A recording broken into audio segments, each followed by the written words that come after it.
Olá, minhas irmãs queridas, louvado seja nosso Senhor Jesus Cristo, amada seja a Virgem Santíssima, nossa mãe, nosso modelo de virtude. Vamos lá, né? Quero gravar para vocês hoje aqui rapidinho um pouquinho mais sobre a nossa série Mulheres da Bíblia. E ainda no Antigo Testamento nós vamos dar continuidade, falar sobre Ana, né? A Ana, a mãe de Samuel.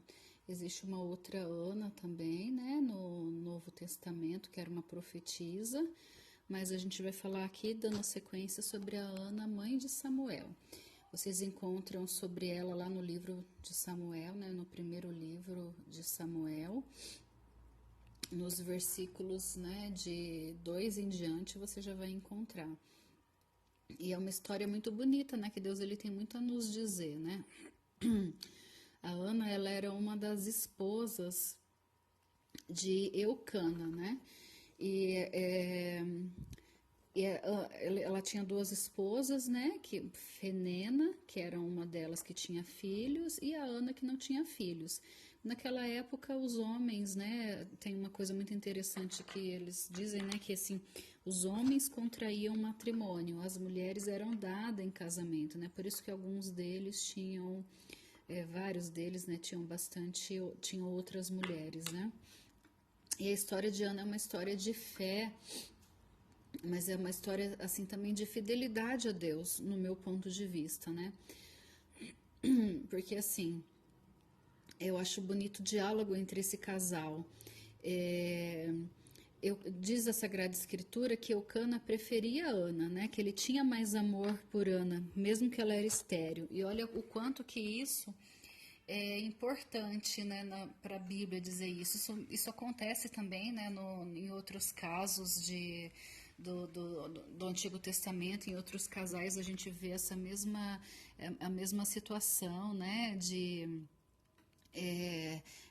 do marido preferir sempre aquela estéreo e assim por diante. A gente já viu esse caso em muitas outras vezes, né?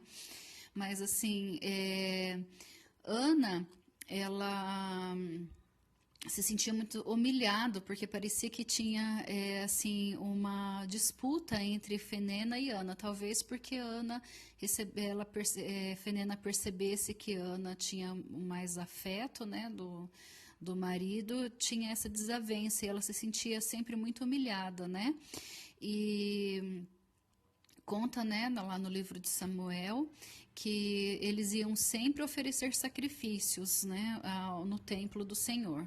E nós estamos ali por volta, né, do profeta Eli, né, antes de começar ali, né, é o inicinho para começar toda a história de Samuel, né. Samuel foi um profeta muito importante, né, porque foi um profeta que ungiu 2 reis, né, os primeiros reis ali de Israel, né? Saul e Davi.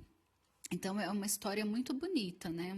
Assim, a história do profeta Samuel, que foi chamado já desde menino, e na verdade, pela vida de sua mãe Ana, nós vimos o quanto ele foi prometido por Deus desde sempre, né? Como muitas histórias que nós vemos.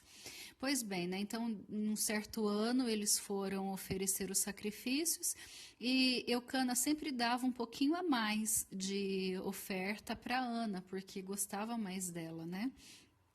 E ela foi fazer a sua oferta e ela chegou diante do Senhor, né? Fala assim no versículo 7, né? Eucana fazia assim todos os anos, e sempre que subiam à casa do Senhor, Fenena provocava Ana desse jeito, e Ana chorava e não comia. Ou seja, porque assim, aquilo que a mulher ela mais oferecia a Deus, né? Era o fruto do seu ventre, né? Porque era a bênção de Deus terem filhos, e quanto mais filhos, mais bênção. E aquela mulher que não tinha filho, não tinha nada para oferecer. E aí sempre que aconteciam isso, né? Ana ficava muito triste, ela chorava muito e não comia. E para quem conhece, né? o coração de uma mulher que deseja dar à luz, que deseja ter um filho, sabe como que é essa angústia, né? E aí Eucana fala para ela, né? Ana, por que estás chorando e não te alimentas, né? Por que te afliges o teu coração? Acaso não sou eu melhor para ti do que 10 filhos, né? Então ele tentando consolar a mulher. Sempre achei esse versículo muito bonito, né? Não sou eu melhor para ti do que 10 filhos? Ele querendo dizer, né? Eu traduziria em outra palavra. Não importa para mim, né? Se você me dá filhos ou não. O importante é que eu te amo. O importante é que nós estamos juntos, né? Fica bem, né? Aquilo que a gente pode imaginar assim, né? Diante dessa situação. E eu acho sempre muito bonito. Mas aí, beleza, né? Ela se levantou, tal, né? E aí no versículo 9 diz assim: Depois em Silo comeram e beberam, e Ana levantou-se. O sacerdote Eli estava sentado em sua cadeira à entrada do santuário do Senhor. Por que a entrada? Porque as mulheres elas não entravam, né? Tinha a ala das mulheres, os átrios, onde qualquer pessoa podia entrar, né, que era ali a entrada, o tipo pátio, né, do templo. Aí depois tinha a ala das mulheres, onde as mulheres iam fazer as suas ofertas. Depois mais adentro tinha a ala dos homens. Depois um lugar reservado aos sacerdotes. E depois ali dentro, onde ficava ali o santo dos santos, só o sumo sacerdote entrava para oferecer os maiores sacrifícios, né? E conta que ele estava ali, né, ali na entrada, nos átrios. E aí fala, né, que Ana, cheia de amargura, em profusão de lágrimas, orou ao Senhor. E ela fez a seguinte promessa: Senhor dos exércitos, se olhares para a aflição de sua serva e de mim te lembrares, não te esqueceres da tua escrava e lhe deres um filho homem, eu o oferecerei a ti por toda a vida, e não passará a navalha sobre a sua cabeça. Esse não passará a navalha sobre a cabeça era um sinal de consagração, né, para os judeus. A gente tem a história de Sansão e outros, né, que eram consagrados a Deus e não passavam a navalha, né, como consagração. E ela ali orando, né, imagino ela ali toda fervorosa, chorando, emotiva, né, e conta a Sagrada Escritura que fala assim, né, que como ela se demorasse na prece diante do Senhor, Eli observava o movimento de seus lábios, mas Ana apenas murmurava, seus lábios se moviam, mas não se ouvia sua voz. Então o sacerdote julgou que ela estivesse embriagada e foi repreendê-la, né? Até quando estarás bêbada? Cura essa bebedeira. Mas ela se humilha, né? Ela, não é isso, meu senhor. Eu apenas sou uma mulher muito infeliz. Eu não bebi vinho, nem uma bebida forte. Mas derramei a minha alma na presença do Senhor, né? E aí ela faz uma prece para ele, né? Para que esse sacerdote, de uma certa forma, acolha, né, o pedido dela e leva até o Senhor, porque ele era o sumo sacerdote, aquele que era destinado a fazer essa entrega, né? Então, era importante para ela que, como a gente pode ver aquilo que Deus fala sobre Pedro, né? Aquilo que ligardes na terra será ligado no céu. Então, era importante para ela, né, que ele aceitasse isso, mesmo que ele estivesse fazendo um julgamento dela, ela se humilha, né? Não consideres tua serva uma mulher perdida, pois foi por minha excessiva dor e aflição que falei até agora.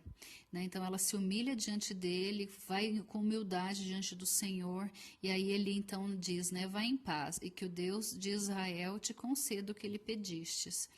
E assim aconteceu, né? Ela voltou para casa em paz, sentindo paz no coração de que tudo que ela poderia ter feito ela fez, né? Sentindo paz no coração que a oferta dela foi entregue diante do Senhor, né?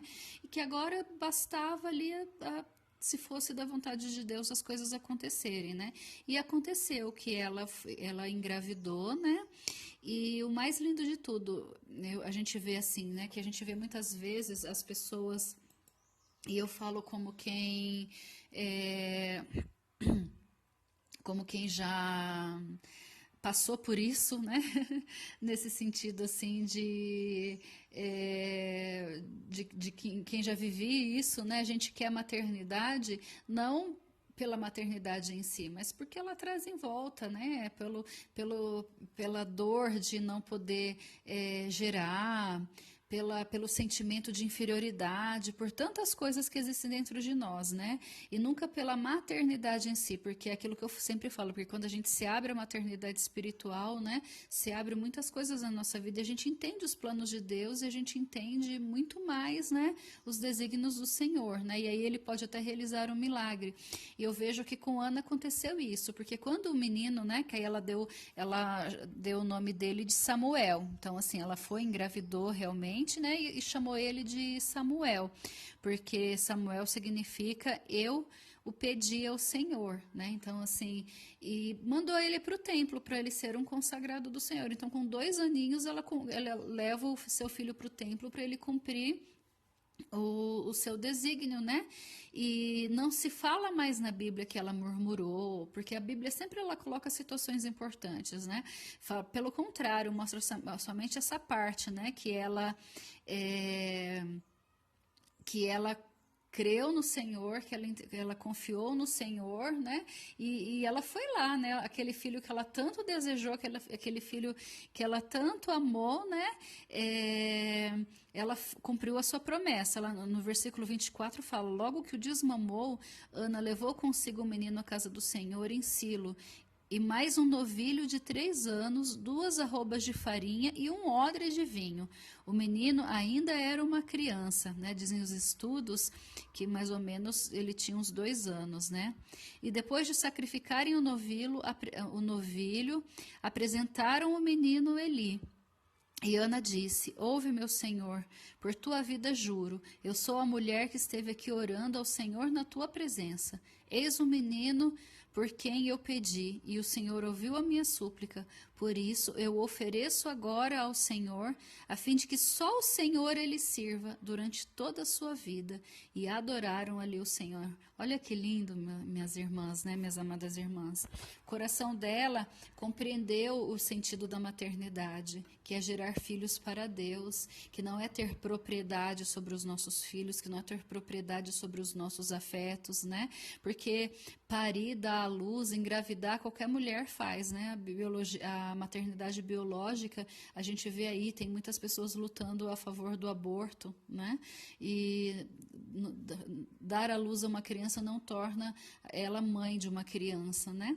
Mas a maternidade espiritual, querer dar filhos para Deus, querer gerar filhos para que viva na eternidade.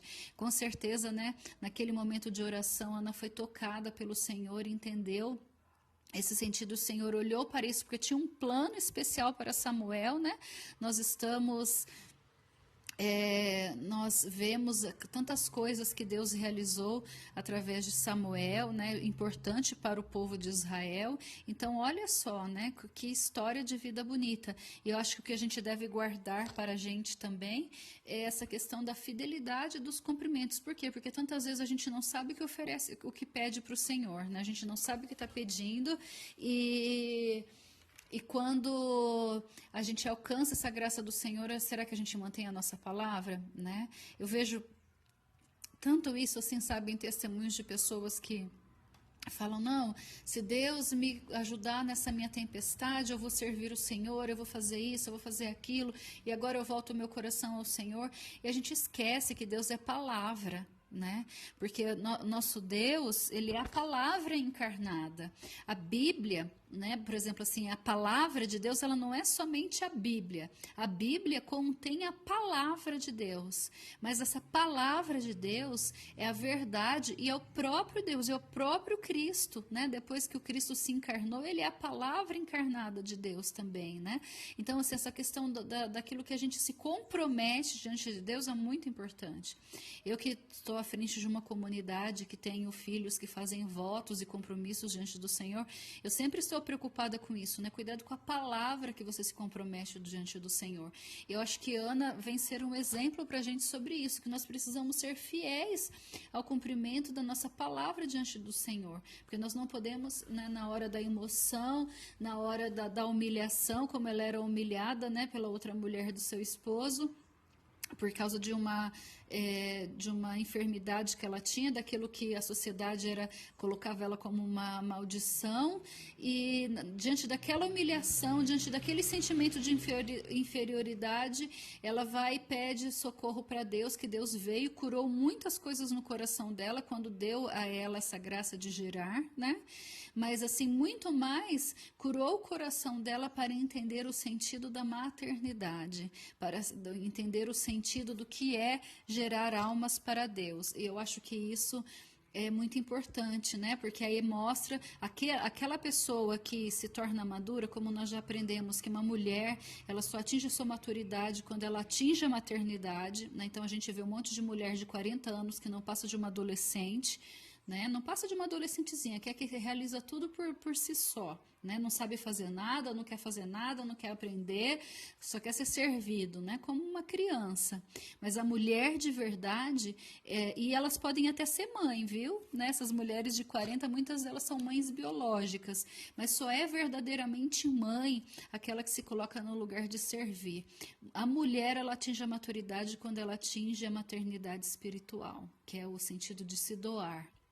E o homem a paternidade espiritual, e assim por diante, né? Então Ana atingiu essa estatura, porque a pessoa que atinge essa estatura, ela é fiel às suas promessas ao Senhor, ela não volta atrás no cumprimento da sua palavra com o Senhor, e foi o que Ana fez e nos ensinou. Então fica esse ensinamento para nós, tá bom, minhas irmãs? Louvado seja nosso Senhor Jesus Cristo, amada seja a Virgem Santíssima, nossa